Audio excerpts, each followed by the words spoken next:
ಕೆಲವೇ ಹೊತ್ತಲ್ಲಿ ಮುಖ್ಯಮಂತ್ರಿ ಸಿದ್ದರಾಮಯ್ಯನವರ ನೇತೃತ್ವದಲ್ಲಿ ಕೋವಿಡ್ಗೆ ಸಂಬಂಧಪಟ್ಟಂತಹ ತುರ್ತು ಸಭೆ ನಡೀತಾ ಇದೆ. ತುರ್ತು ಸಭೆ ನಡೆಯಲಿದೆ. ಕೆಲವೇ ಹೊತ್ತಲ್ಲಿ ಮುಖ್ಯಮಂತ್ರಿ ಸಿದ್ದರಾಮಯ್ಯನವರ ನೇತೃತ್ವದಲ್ಲಿ ಕೋವಿಡ್ಗೆ ಸಂಬಂಧಪಟ್ಟ ಹಾಗೆ ನಡೆಯಲಿರುವಂತಹ ತುರ್ತು ಸಭೆ ಸಂಜೆ 5 ಗಂಟೆಗೆ ತುರ್ತು ಸಭೆಯನ್ನು ಕರೆದಿದ್ದಾರೆ ಮುಖ್ಯಮಂತ್ರಿ ಸಿದ್ದರಾಮಯ್ಯನವರು. ನಿನ್ನೆಯ ಸಿದ್ದರಾಮಯ್ಯನವರ ಟಿಪಿ ಪ್ರಕಾರ ಈ ಸಭೆ ನಿಗದಿ ಆಗಿರಲಿಲ್ಲ. ಮುಖ್ಯಮಂತ್ರಿಗಳ ಅಧಿಕೃತ ನಿವಾಸ ಕಾವೇರಿಯಲ್ಲಿ ಈ ಸಭೆ ನಡೆಯಲಿದೆ. ಕೋವಿಡ್ ಸೋಂಕಿನ ಹೆಚ್ಚಳದ ಬಗ್ಗೆ ಮುಖ್ಯಮಂತ್ರಿ ಸಿದ್ದರಾಮಯ್ಯನವರಿಗೆ ಆರೋಗ್ಯ ಸಚಿವ ದಿನೇಶ್ ಗುಂಡೂರಾವ್ ಮತ್ತು ಆರೋಗ್ಯ ಇಲಾಖೆಯ ಅಧಿಕಾರಿಗಳು ಮಾಹಿತಿಯನ್ನು ಕೊಡ್ತಾರೆ. ಸೋಂಕು ಹಬ್ಬುವಿಕೆ ತಡೆಗೆ ಏನೆಲ್ಲ ಕ್ರಮಗಳನ್ನು ವಹಿಸಬೇಕು, ಇದಕ್ಕೆ ಸಂಬಂಧಪಟ್ಟ ಹಾಗೆ ಆರೋಗ್ಯ ಸಚಿವ ದಿನೇಶ್ ಗುಂಡೂರಾವ್ ಮತ್ತು ಆರೋಗ್ಯ ಇಲಾಖೆಯ ಅಧಿಕಾರಿಗಳು ಮುಖ್ಯಮಂತ್ರಿ ಸಿದ್ದರಾಮಯ್ಯನವರಿಗೆ ಮಾಹಿತಿಯನ್ನು ಕೊಡ್ತಾರೆ. ಈ ಸಭೆಯಲ್ಲಿ ಉಪಮುಖ್ಯಮಂತ್ರಿ ಡಿ ಕೆ ಶಿವಕುಮಾರ್ ಸೇರಿದಂತೆ ಪ್ರಮುಖ ಸಚಿವರು ಕೂಡ ಭಾಗವಹಿಸ್ತಾರೆ. ವೈದ್ಯಕೀಯ ಶಿಕ್ಷಣ ಸಚಿವರು ಕೂಡ ಈ ಸಭೆಯಲ್ಲಿ ಭಾಗವಹಿಸ್ತಾರೆ. ಏನು ಕ್ರಮಗಳನ್ನು ಕೈಗೊಳ್ಳಬಹುದು ಅಂತೇಳಿ ತುರ್ತು ಸಭೆ ಇದು. ನಿನ್ನೆಯ ಟಿಪಿ ಪ್ರಕಾರ ಮುಖ್ಯಮಂತ್ರಿಗಳ ಈ ಸಭೆ ನಿಗದಿ ಆಗಿರಲಿಲ್ಲ. ಬಟ್ ಇವತ್ತು ಬಂದಿರತಕ್ಕಂತಹ ರಿವೈಸ್ಡ್ ಟಿಪಿ ಏನಿದೆ, ಪ್ಲ್ಯಾನ್ ಏನಿದೆ, ಅದರ ಪ್ರಕಾರ ಸಂಜೆ 5 ಗಂಟೆಗೆ ಮುಖ್ಯಮಂತ್ರಿಗಳ ನೇತೃತ್ವದಲ್ಲಿ ಕೋವಿಡ್ ಸಭೆಯನ್ನು ಕರೆಯಲಾಗಿದೆ. ಮುಖ್ಯಮಂತ್ರಿಗಳ ಅಧಿಕೃತ ನಿವಾಸ ಕಾವೇರಿಯಲ್ಲಿ.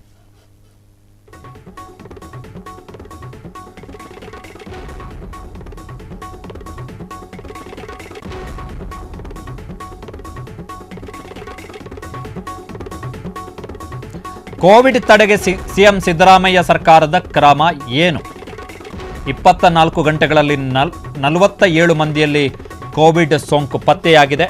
ಮೇ 1ರಿಂದ ಒಟ್ಟು 98 ಮಂದಿಯಲ್ಲಿ ಕೋವಿಡ್ ಸೋಂಕು ಪತ್ತೆಯಾಗಿದೆ ಎನ್ನುವಂತಹ ಮಾಹಿತಿ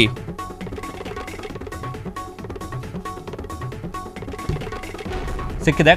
ಬಟ್ ಕೋವಿಡ್ J1 ಉಪತಳಿ ಏನಿದೆ ಅದು ಹೆಚ್ಚಿನ ಪರಿಣಾಮ ಬಿದ್ದಿಲ್ಲ ಎನ್ನುವಂಥದ್ದು ಆರೋಗ್ಯ ಸಚಿವರು ಹೇಳ್ತಾ ಇರುವಂತಹ ಮಾಹಿತಿ. ಹೀಗಾಗಿ ಅತ್ಯಂತ ಕಠಿಣಾತಿ ಕ್ರಮಗಳು ಅಥವಾ ಸದ್ಯದ ಮಟ್ಟಿಗೆ ಮೈಲ್ಡ್ ಆಕ್ಷನ್ಸ್ ಅಷ್ಟೇನು ಕಠಿಣ ಅಲ್ಲದ ಆದರೆ ಮುಂಜಾಗ್ರತಾ ಕ್ರಮಗಳನ್ನಷ್ಟೇ ಬಹುಶಃ ಸರ್ಕಾರ ಕೈಗೊಳ್ಳುವಂತಹ ನಿರೀಕ್ಷೆ ಇದೆ. ಮೇ 1ರಿಂದ ಒಟ್ಟು 98 ಮಂದಿಯಲ್ಲಿ ಕೋವಿಡ್ ಸೋಂಕು ಪತ್ತೆಯಾಗಿದೆ. 50 ಮಂದಿ ಈಗಾಗಲೇ ಗುಣಮುಖರಾಗಿದ್ದಾರೆ.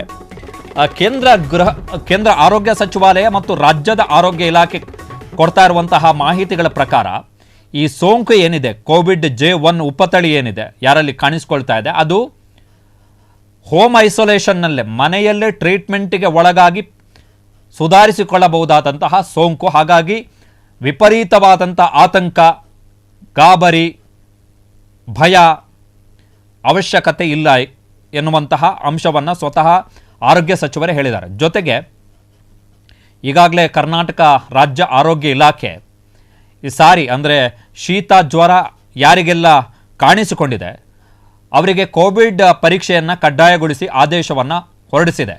ಸೊ ಅದನ್ನು ಹೊರತುಪಡಿಸಿ ಇವತ್ತು ಮುಖ್ಯಮಂತ್ರಿ ಸಿದ್ದರಾಮಯ್ಯನವರ ನೇತೃತ್ವದಲ್ಲಿ ಏನು ಕ್ರಮಗಳನ್ನು ಕೈಗೊಳ್ಳಬಹುದು ಎನ್ನುವಂಥದ್ದು ಇರುವಂತಹ ಕುತೂಹಲ.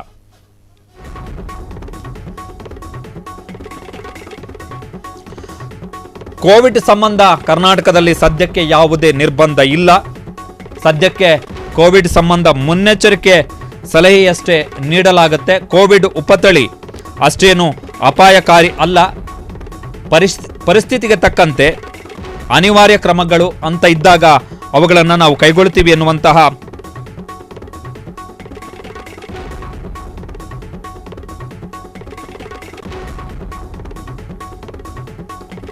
ಅಂಶವನ್ನ ಆರೋಗ್ಯ ಸಚಿವ ದಿನೇಶ್ ಗುಂಡೂರಾವ್ ಅವರು ಹೇಳಿದ್ದಾರೆ. ಕೇಂದ್ರದ ಜೊತೆಗೆ ಸತತ ಸಂಪರ್ಕದಲ್ಲಿದ್ದೀವಿ ಅಂತ ಹೇಳಿ. ಕೇಂದ್ರದಿಂದ ಯಾವುದೇ ನಿರ್ದಿಷ್ಟವಾದಂಥ ಗೈಡ್ಲೈನ್ಸ್ ಯಾವ ರಾಜ್ಯಕ್ಕೂ ಬಂದಿಲ್ಲ.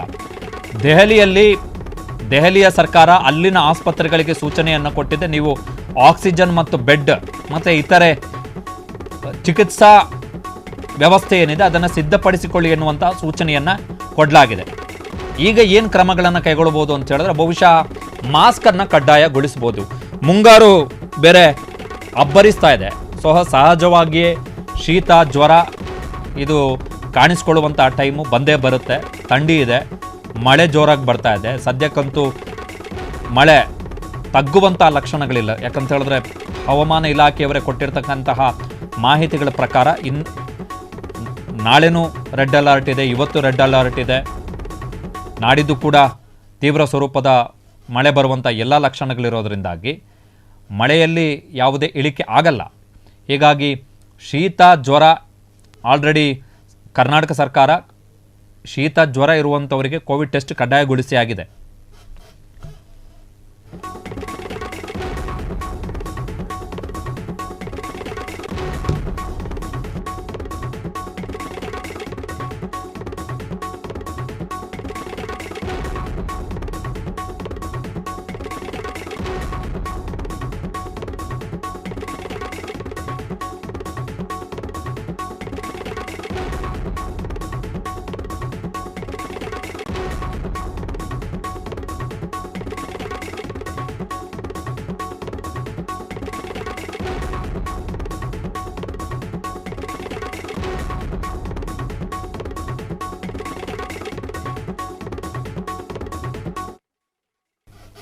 ಕೋವಿಡ್ಗೆ ಸಂಬಂಧಪಟ್ಟ ಹಾಗೆ ರಾಜ್ಯ ಸರ್ಕಾರ ಈಗ ಹೊಸ ಸುತ್ತೋಲೆಯೊಂದನ್ನು ಹೊರಡಿಸಿದೆ. ಎಲ್ಲ ಸಾರಿ ಪ್ರಕರಣಗಳಿಗೆ ಕಡ್ಡಾಯವಾಗಿ ಕೋವಿಡ್ ಪರೀಕ್ಷೆಯನ್ನು ಮಾಡಬೇಕು.